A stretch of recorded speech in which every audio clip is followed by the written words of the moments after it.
such a pleasure to be here with you.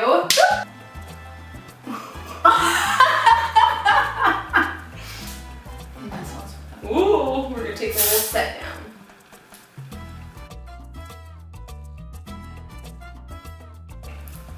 Okay, this is Drinking with My Industry Besties, and we're here with Taylor Henson Ferrara. Yep.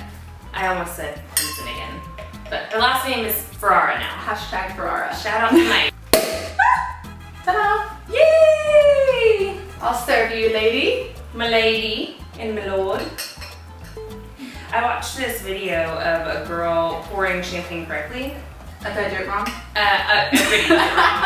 No, it says that you're supposed to pour it straight up and you're supposed to not stop until all the fizz hits here and then you stop because it kind of, you see how it lowers and So does that mean top you off or something? Yeah, so like you go all the way up and keep going. Oh. So that And kind then of it a stops. show. Tell us 3 things about your personal life that maybe nobody else knows. I'm a major control freak in the kitchen. This is actually really true. And you know that because you're my friend. Shout out to Nashville. Yes. My husband, I even said this in my vows on our wedding day. I was like, I promise to always love you, support you, blah, blah, and be controlling the kitchen. That's true. I used to have a little hobby for a short while with my friend growing up, where I was really into like dirt bikes and stuff. It was very short-lived. Even had like stickers on my truck. Oh. That was cool. She had a truck. Had a truck. So I don't know. She's that the kind of- ultimate, I don't even know what you would call like a ranch style girl or a hillbilly girl or Taylor Renee. oh, something that we both have in common is both Our our middle middle names are Renee. Mm-hmm. Cheers to that. Yeah. I think one of the things that people don't know about you is that there's 11 years between your husband and you. That's a good one. That's a good one. 11 years. But Mike is like super young for his age and she's super mature for her age. So it's like they're meeting in the middle. It's like they're averaging 28, which is the age I am. We both become 28 together. Yes. Yeah, like you're not, how old are you right now, 25? Right. And he's 35? He's 36. 36. The math there is not right, but it's like we're averaging the same age.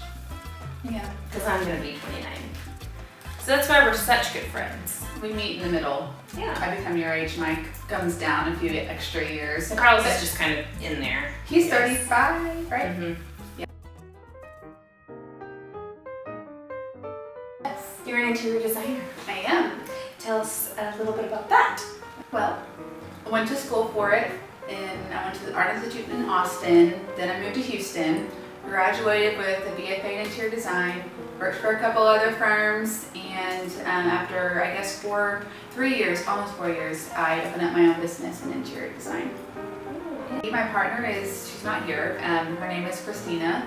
So as of July of 2017, we opened it up, and so around 8 months now. So I like our dynamic a lot because we're friends and we're not just business partners who met for business, but we also have a really good dynamic that I think makes the customer always feel like they're one of us too, and Yeah. they like being in the group, I guess.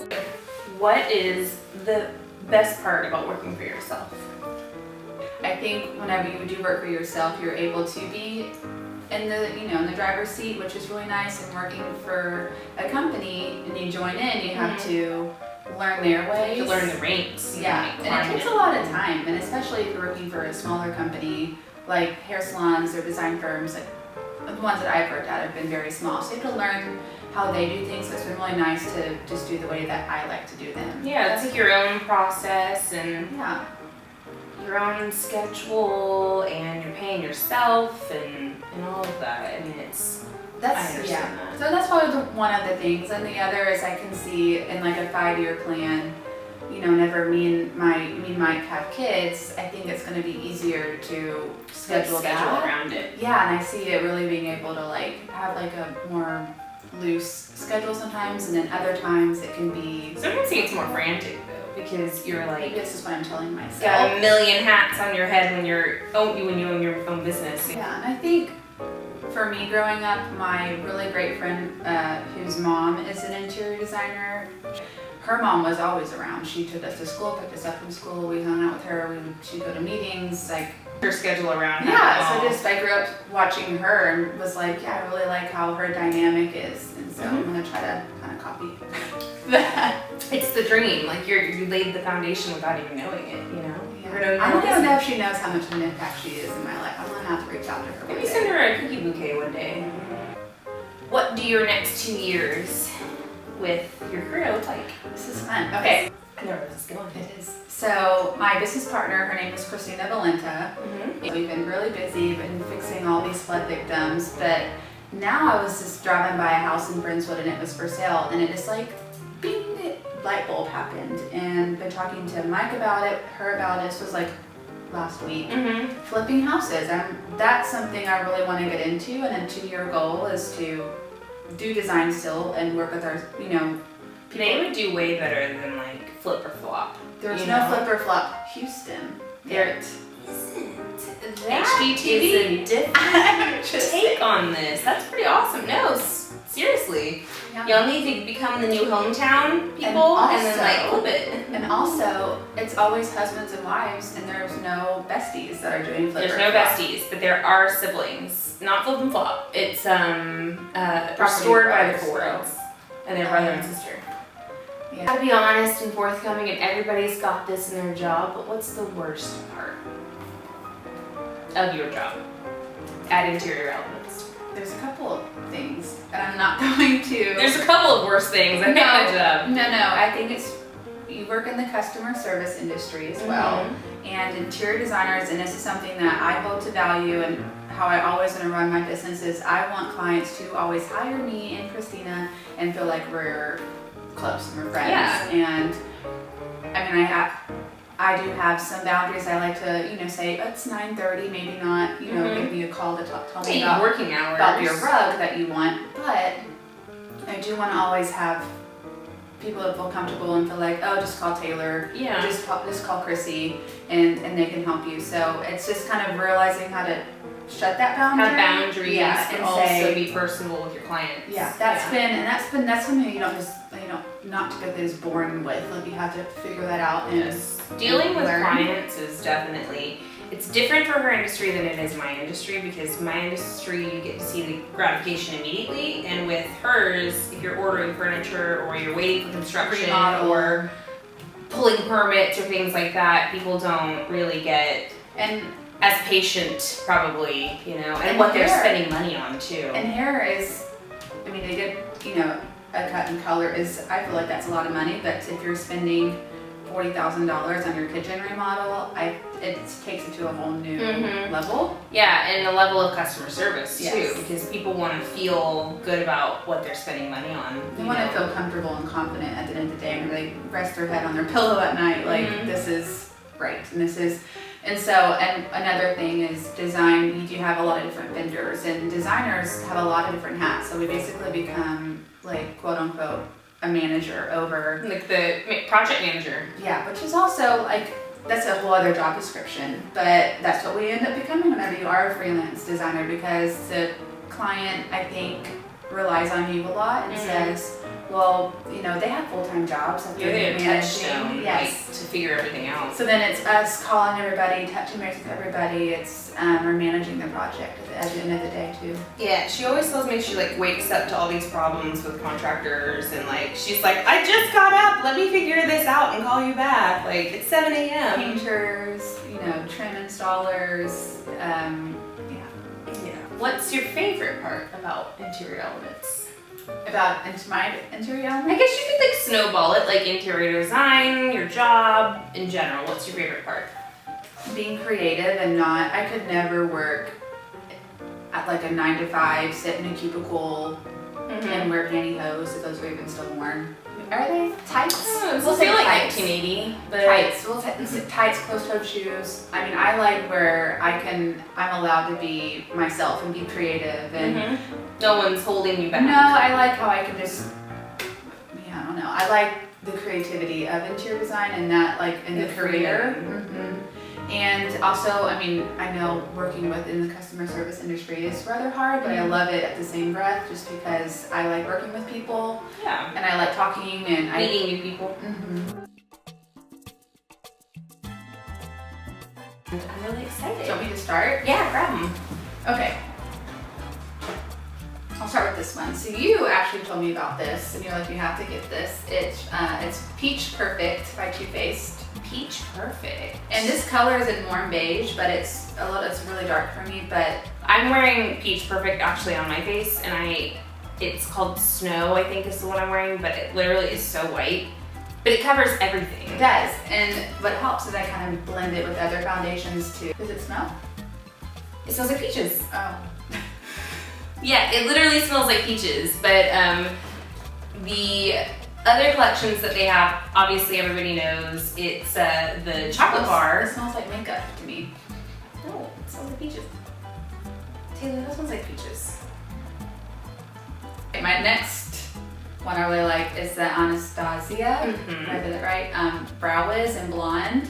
And she used this for me on my wedding day. She did my makeup for us and the girls, and I really like. These are pretty amazing. Well, my eyebrows, I mean, my hair is, I'm not like a light blonde, I'm definitely like a dirty, ashy blonde, but for some reason my eyes, my eyebrows are white, like, it's really sad. Yeah. So, yeah. No, she just says blonde. Very blonde. It doesn't match what's going on up here, it's very blonde here, so. And if you're thinking of getting this, and you haven't, it's amazing because it's almost like you can put your brow on and like smudge it. You can make little hairs kind of, and you can smudge it and it kind of wipes off, but then once it's on, I don't have a problem with it coming off and smearing off, or like, I do. Okay, my last one is the contour kit by Anastasia. And if you can tell, these numb. If you can tell, I use the like banana one the most because of the pasty factor. You can refill that. Oh, I know, but I don't know how to do it. They just told me, but I can see where you can pop them out. You can pop them out and then you can buy it and refill the palette. Do you buy it directly through Sephora or through Anastasia? I think you can order it 100% through Anastasia, but I don't know if they sell the refills at Sephora. Good question. Not hiding under a rock, and you've been following me on Snapchat or Instagram. You know that I love these Invisibobbles. This guy.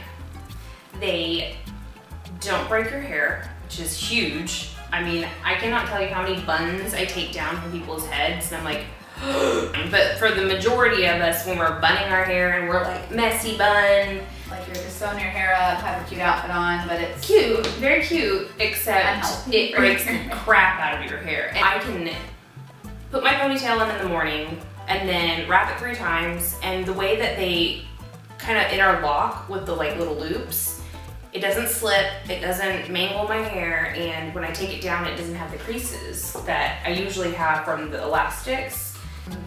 My other favorite, this is the IGK Jet Lag Invisible Dry Shampoo, and it smells really, really good. I mean, really good. This one smells a lot like the Dry Bar one that we love. Ooh, I love that. Yeah, here, shoot a little in. Shoot a little in. I'll hold it for you. My hair's clean. It smells like sugary, like sugar, vanilla, coconut, I don't know. I even get my hair just in. Maybe I'll do it for you. I can't see. And it gives it grit too. So it doesn't. Ooh, we're gonna take a little set down. I like it because if you've got little hairs that get like kind of pokey around your face after you freshly, like you think at your eyelashes and stuff right here, this will hold it. So it's got more texture in it than maybe a dry shampoo would with just powder spray. This is texture to it. It smells so good.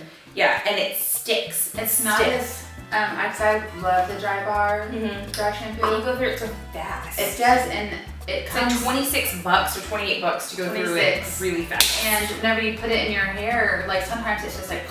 It's called Pre-nup Instant Hair Mask, and basically you shoot it into your hair in the shower, like you squeegee all of the moisture out, spray it in your hair, and it's like getting a clear gloss at the salon, like shiny, and it lasts for a whole week, and then you do it again the next week, and it just, I don't know, it's like the best hair you've ever, I don't have it in today, so don't judge me, but you can just spray it in, leave it in for 3 to 4 minutes. It literally says Inspired by Splash Mask, this high-powered in-shower treatment performs like a traditional hair mask, but works under a minute. Multitasking mix of amla oil, I don't know what that is, and replenishing Kupa butter.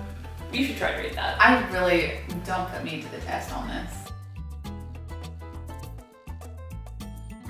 Such a pleasure to be here with you. Cheers, Thank you for having me. bitches. Bye.